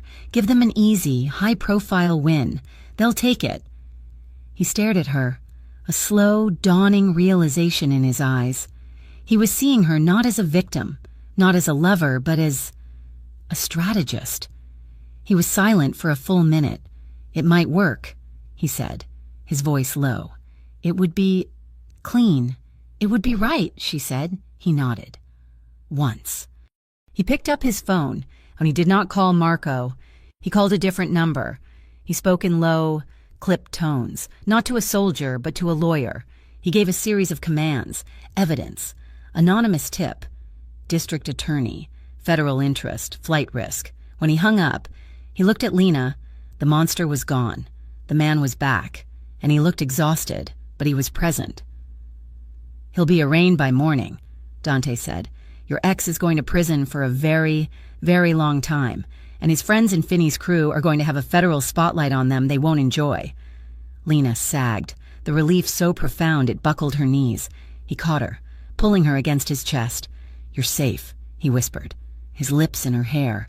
"And I kept my hands clean." She held on to him, her face buried in his shirt. She had done it. She had pulled him back from the brink. She saw it as proof. Proof that he could change. Proof that the man was stronger than the mob boss. Proof that their love was not a fantasy, but a force. She was wrong. The next 2 days were a dream. Dante stayed in the penthouse. He did not take meetings. He did not make calls. He was just with her. They were in the eye of the storm. On the 3rd night, Dante decided they would go out. "Not out," Lena said, nervous. "It's not safe." "I made a promise to a girl in an elevator," he said, a rare, small smile touching his lips. "I owe her a dinner I didn't ruin. We're going to El Nido. It's my home. It's the safest place in the city." The restaurant was warm and bright. The maitre d', the silver-haired man named Paolo, greeted them with a genuine, beaming smile. "Mr. Varelli, Lena, it is so good to see you. Your table is ready." The night was perfect. They were just a normal couple. They laughed. They held hands over the table. They talked about books, about art, about a future that suddenly seemed possible. Lena felt, for the first time, like she belonged. At 10 o'clock, Paolo brought over a bottle of champagne. From the house, to good things. Dante raised his glass to her. "To good things. To us," she replied, her heart full. A phone buzzed. It was Marco, who was sitting with 2 other men at a table by the door. Dante frowned. Marco never interrupted dinner. Dante's phone buzzed. He looked at it. His face went white. "What?" Lena asked. "Paolo," Dante said, his voice a low, urgent command. "Get everyone out, now! The kitchen, the back!" "Mr. Varelli, what?" "Now, Paolo, fire alarm, get them out!" Dante grabbed Lena's arm. "We're leaving." He pulled her out of the booth. The other patrons were looking at them, confused. And then, the front window of the restaurant exploded. It was not a gunshot, it was a roar, a wave of heat and fire and glass that threw them backward. Dante shielded Lena with his body, shoving her to the floor, covering her as the world dissolved into screams and smoke. Another explosion, this one from the kitchen, the restaurant, Il Nido. Their nest was on fire. Marco was shouting, "This way, boss, this way!" Dante hauled Lena to her feet, his arm a steel band around her waist. The air was thick with black, acrid smoke. She could hear the screams of the kitchen staff. "Go!" Dante yelled, shoving her toward Marco. "Get her in the car!" "I'm not leaving you!" Lena screamed, clutching his shirt. "Go!" He pushed her away, turning back to the inferno. "Paolo, Paolo, where are you?" He ran back into the smoke. "Dante!" Marco grabbed her. "Ma'am, we have to go." He was a mountain, and he dragged her, kicking and screaming, out the back service entrance. She was shoved into the back of the SUV. She watched, her face pressed to the glass, as the restaurant that had been her sanctuary, their sanctuary, was consumed by flames. 2 minutes later, Dante emerged from the smoke, carrying an older woman, one of the kitchen staff. He was coughing, his face black with soot. He handed her off to a paramedic who had just arrived. Marco ran back, shouting at him. Dante got in the car. He slammed the door. "Paolo?" Lena whispered, her voice raw. Dante did not look at her. He just stared at the flames, at his home, burning. "Paolo is gone," he said, his voice a dead, flat monotone. "And the busboy, Leo, he was 19. The car sped away, the sound of sirens replacing the sound of their laughter. They did not go to the penthouse. They went to a concrete bunker, a safe house that Lena had never seen, a place with no windows and steel doors. Dante did not speak. He stripped off his soot-stained shirt and jacket. He went to a sink and washed the grime from his face and hands. Lena watched, silent. His back was bleeding. A long, shallow gash from a piece of shrapnel or glass. "Dante," she whispered, coming up to him, her hands shaking. "You're hurt." He did not flinch as she touched the wound. He just stood there, his back to her, rigid. He had given his enemies justice. They had given him fire. He had shown mercy, and they had seen it as weakness. They had struck his home, his family, his heart. Lena looked at him, and she knew. The man she had saved, the man who had talked her down, the man who had agreed to justice, was gone. He turned around. His face was a death mask. The man in the elevator was gone. The man in the library was gone. This was the king. This was the son of a man who shot his enemies in the street. "You need to leave," he said, his voice a hollow echo in the concrete room. "What? No, I'm not leaving you. I'm not asking." He walked to a cabinet, pulling out a fresh shirt. "I'm telling you, you're done. Marco will take you to the airport. I have a plane. It will take you anywhere you want. Paris, Rome, a new life, a new name." "I don't want a new life," she cried, grabbing his arm. "I want this one with you." "This?" He gestured around the concrete room. He looked at his bloody hands. "This is not a life, Lena. It's a war. And I'm going to lose it if I'm worried about you. I'm not a liability. You are my life," he roared, the first sign of emotion breaking through the ice. He grabbed her shoulders, his grip desperate. "Don't you understand? They didn't hit my restaurant. They hit you. They hit me, where I live, and that is what you are. They know it, and they will not stop until they take you from me." He stepped back, his face crumpling. "You'll never be safe with me. You were right to quit. You deserve peace. You deserve a life where you don't have to smell smoke and blood. I don't want peace without you," she sobbed. "I told you. I want to be real. Even if it's messy, even if it's this. You don't know what you're asking for. I'm asking for you." She pulled his face down to hers, kissing him. It was a kiss of salt, smoke, and desperation. He kissed her back, a raw, hungry claim. It wasn't love, it was grief. His hands tore at her clothes. Her hands fumbled with his belt. This was not the fevered, desperate passion from the rain. This was an attempt to forget, to use their bodies as an anesthetic, to blot out the smell of fire and the screams of the dying. Clothes were half removed. He had her pressed against the cold, concrete wall. His mouth was on her neck, his body pressing her into the stone. She could feel him. She wanted him. She wanted to disappear. And then she saw it, the face of the busboy. Leo, 19. She put her hands on Dante's bare chest. Stop. He froze, his breath hot on her skin. Dante, stop. Her voice was stronger. He pulled back, his eyes wild, his hair a mess. What? Not like this, she whispered, tears streaming down her face. She smoothed his hair back from his forehead, her hand trembling. Not to forget. Not to hide. Paolo is dead. Leo is dead. We don't get to hide from that. The animal in his eyes retreated. The raw, human pain took its place. He looked at her, and the king broke. He slid down the wall, pulling her with him. They landed on the cold concrete floor, a tangle of half-dressed limbs and raw hearts. He buried his face in her lap, and his body was racked with a single, silent, tearless sob.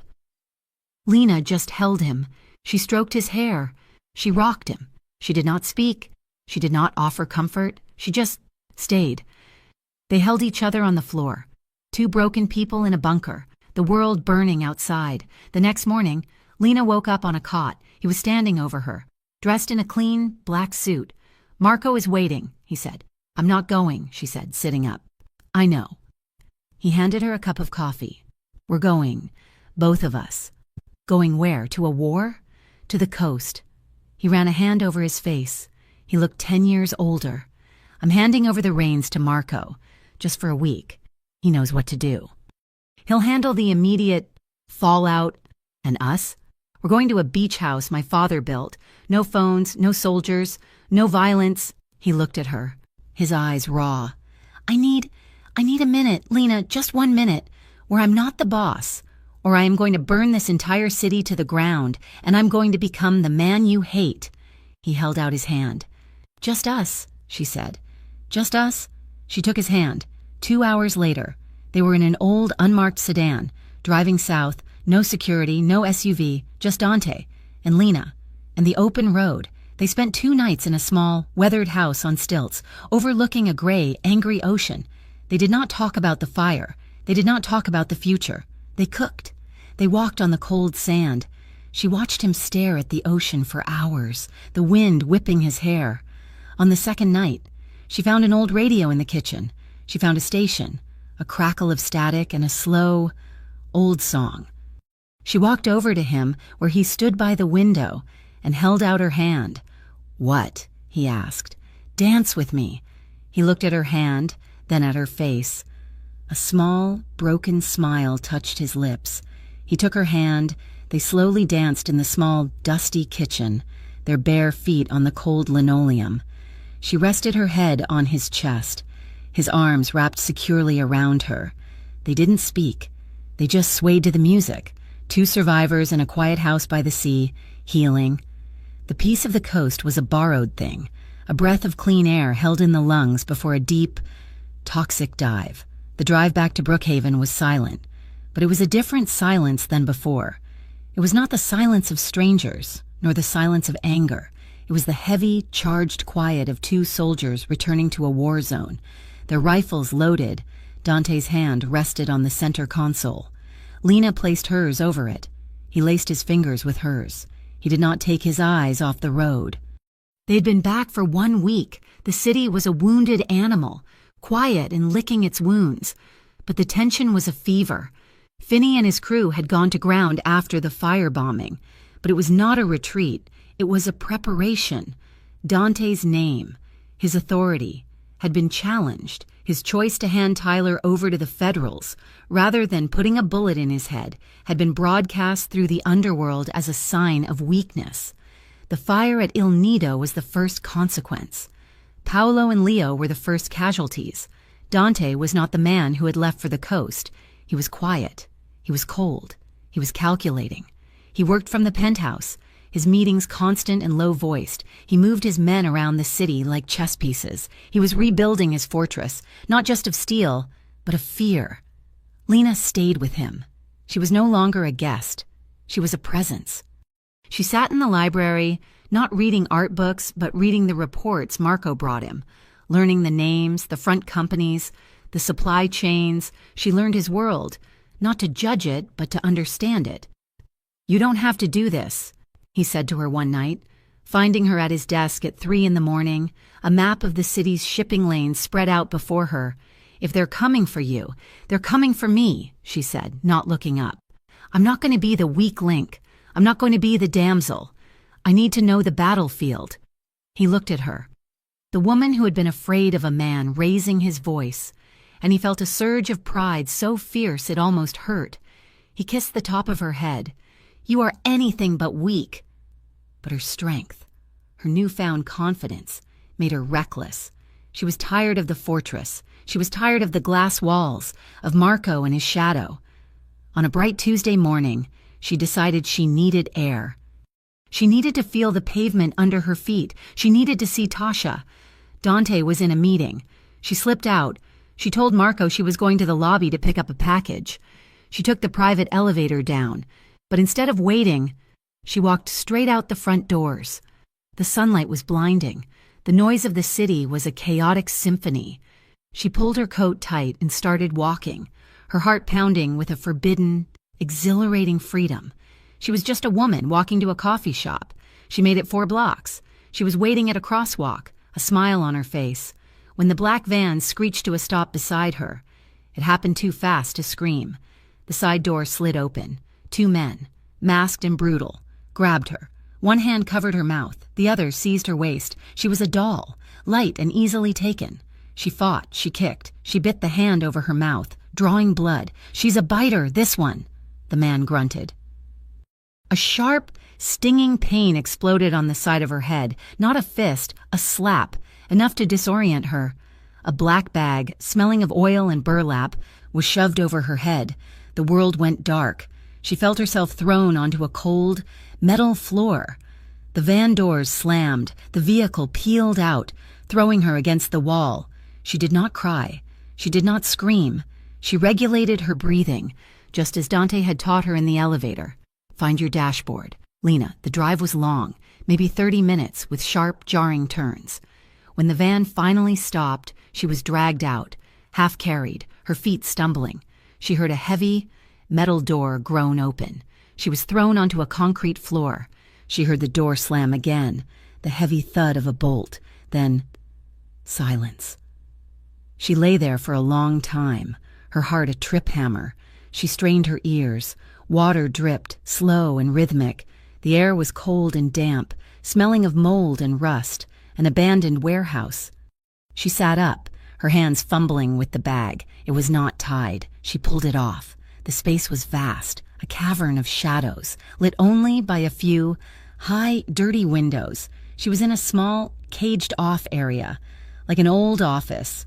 Her hands were not tied. "You're not going to tie me up," she called out, her voice echoing in the huge space. A slow, mocking clap came from the shadows. A man stepped forward. It was Finney, the red-faced, drunken man from the restaurant. He was not drunk now. His eyes were cold, sober, and full of hate. "The little bird," he said, his voice a sneer. "Why tie you up? Where are you going to go?" He gestured to the 2 armed men behind him. "Besides, we want you to be comfortable for the guest of honor." "Dante will kill you for this," Lena said, her voice low. "Dante," Finney spat. "Dante is weak. He's soft. He let your little boyfriend, Tyler, go to the cops. He thinks he can run this city on mercy?" He laughed. "He took my business. He insulted my family. And now he's going to watch while I take what he loves." He snapped his fingers. "You know, you're right. Let's tie her up. But make it pretty." One of the men grabbed her. She fought, but he was a professional. He slammed her back against a steel support pillar, her head cracking against the metal. The world flared white for a second. He tied her wrists to the pillar, pulling the ropes cruelly tight. "She's a fighter, boss," the man said, wiping a trickle of blood from his lip where she had managed to headbutt him. "Good," Finney said, walking up to her. He ran a dirty finger down her cheek. Lena flinched. "He'll pay more for a fighter." He backhanded her. The slap was a crack in the silent warehouse. Her head snapped to the side. The taste of blood filled her mouth. She turned her head back, slowly, and looked him dead in the eye. "I'm not afraid of you," she whispered. "You will be," Finney said. He pulled out a phone, snapped a picture, and sent it. Now we wait. He has 1 hour to give me back my territory and 10 million in cash, or the girl loses a finger, then an ear, then... Lena closed her eyes. Dante. The phone in Dante's hand did not buzz. It chimed, a single, urgent. A priority alert from Marco. He was in the middle of a meeting with his capos, his lieutenants. He had just been informed that Lena was not in the penthouse, that she had dismissed her security. His blood was ice water. Then, the message came through. It was from a burner. It was a picture. Lena tied to a pole, a dark, angry bruise blooming on her cheek. Her lip was split, but her eyes were open and they were full of fire. She was looking at the camera not as a victim, but as a queen, defiant. A text followed. 1 hour. The port, 10 million, or she dies. The room went silent. The capos looked at their boss. They were expecting the rage. They were expecting the man who had torn his shirt off in the rain, the man who had grieved for his restaurant. They did not get him. Dante Varelli looked at the photo, his face perfectly, terrifyingly calm. He set his phone on the table, and he took a sip of water. He looked up, and his eyes were not the eyes of a lover. They were the eyes of his father. They were the eyes of a king. The old Mafia boss was back. Finney just signed his death warrant, Dante said, his voice a flat, cold sheet of steel. He did not rage. He calculated. Marco, he said. They're at the port. They said the port. They're not at the port. They're in the old tannery district, Warehouse 7. The one Finney's uncle used to own. He's sentimental. Get me a thermal overlay. Now. Antonio, you take 10 men. You block the sewer access. They'll run for the tunnels. Ricardo, you take the east perimeter. Snipers on the roof of the adjacent building. I want every exit covered. No one, he said, his voice dropping, goes in before I do. And no one shoots at Warehouse 7 until I have her. Is that clear? The men nodded. They moved, not with panic, but with the deadly, quiet efficiency of a predator. Boss, Marco said, holding up a tablet, the weather is hot, at least a dozen men inside. 2 on the roof. Take them out, Dante said. Silent. He stood, putting on his jacket. He checked the clip on the firearm that Marco handed him. Dante, Marco said, his voice low. This is a trap. He wants you there. I know, Dante said. He slid the gun into the back of his waistband. He's expecting a negotiator. He's getting a monster. 40 minutes later, Lena heard the first sound, a soft thwip from outside, barely audible. A moment later, a man's body slumped from the catwalk above her and crashed to the floor. Finney and his men spun, their guns raised. What the hell was that? He's early! The lights in the warehouse exploded, one by one, a cascade of popping glass. The high windows shattered. The room was plunged into darkness, lit only by the green, watery emergency exit signs. He's here! Finney screamed, and his voice was not a taunt. It was a panic. Find him! Find him! Gunfire erupted, but it was not a battle. It was an execution. Muzzled flashes from the shadows. Men screamed. They were not screaming in pain. They were screaming in terror. They were being hunted. Lena pressed herself against the pillar, the ropes biting into her wrists. She heard a man cry out, and then a heavy, wet thud. The warehouse went silent. The silence was worse than the gunfire. Come on out, Varelli, Finney yelled, his voice cracking. He was holding a gun, and he pressed it to Lena's head. Show yourself, or I swear to God, I'll paint the pillar with her. A bad move, Finney. The voice came from everywhere and nowhere. It was Dante. But it was a voice Lena had never heard, amplified by the acoustics of the vast room, cold as a tomb. You put the gun down, Dante's voice echoed, and I'll kill you quickly. Show yourself, I have a girl. A single spotlight, blinding and white, clicked on. It was not from the ceiling, it was from the floor, and it was aimed directly at them. Finney flinched, holding his hand up. Lena squinted. Dante was standing 20 feet away, a shadow against the light. He was alone. His hands were empty. You're a fool, Finney, Dante said, his voice calm. You thought I was weak. You thought I was my brother. You firebombed my home. You killed my family. And now, you hold the only thing I care about. He took a step forward. You have made a tactical error. Stay back, Finney shrieked, his hand shaking. I'll do it. I'll kill her. You could, Dante agreed, taking another step. But you won't, because you're a coward. You send drunks. You send stalkers. You burn buildings when no one is looking. You don't have the stomach to pull that trigger. I do. No, you don't. Dante took another step. He was 10 feet away. But Dante said, his voice a whisper that carried, am not a coward. He moved. It was not a roll or a dive. It was a blur, faster than Lena could track. He had crossed the remaining space. Finney tried to pull the trigger. Dante's hand shot out. Not for the gun, but for Finney's wrist. There was a sound, a sickening, wet snap. Finney screamed, a high-pitched, agonizing sound. The gun clattered to the floor. Dante did not stop. His other hand came up. Grabbing Finney by the throat, he slammed him against the steel pillar, right next to Lena. This, Dante snarled, his voice a low, terrifying growl, is for Paolo. This, he slammed Finney's head against the steel, is for Leo. And this, he slammed him again, is for her. Dante, Lena screamed. He was going to kill him, right here. He was going to break his promise. Dante froze. His hand was still on Finney's throat, the man's face a dark, purplish red. He was shaking, not with rage, but with a terrible, seismic effort at control. He looked at Lena. He saw her eyes, terrified not of him, but for him. He let out a ragged breath. He released Finney, who slumped to the ground, gagging and unconscious. Dante turned to Lena. His hands were shaking.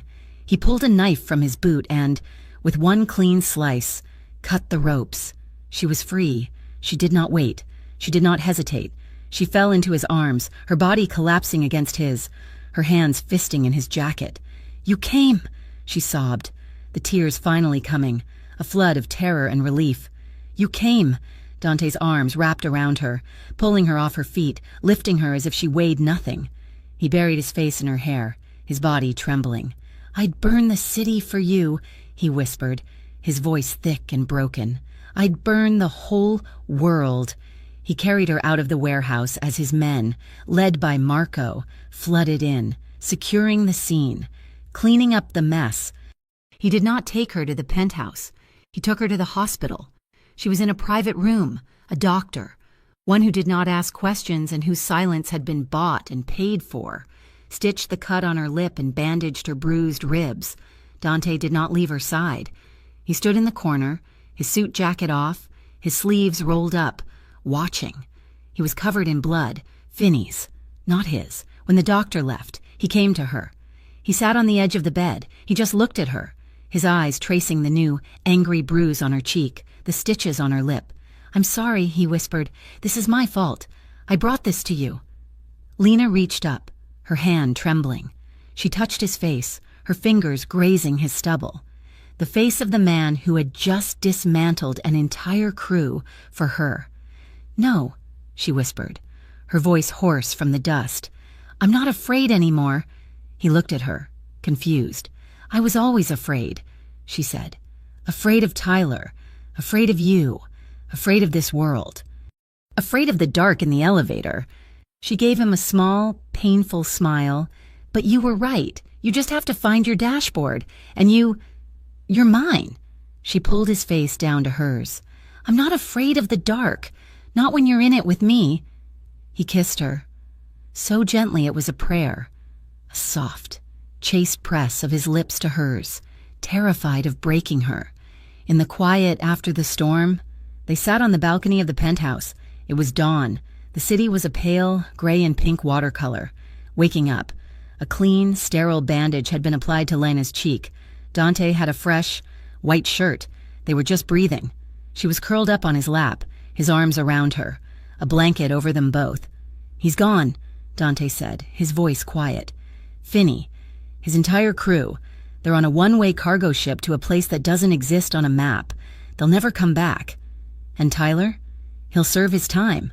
He'll be a very old man when he gets out. Lena nodded, closing her eyes, feeling the first rays of sun on her face. It was over. Dante nuzzled her hair, his lips brushing her ear. So, he teased, his voice a low rumble. About that dinner? Lena turned, wincing as her ribs protested. She looked at him. The king, the monster, the man, all rolled into one, and he was hers. She laughed. It was a raw, scratchy sound, and it hurt, but it was a laugh. "I said yes once," she whispered, her bandaged lip making it hard to smile. "I suppose I can say it again."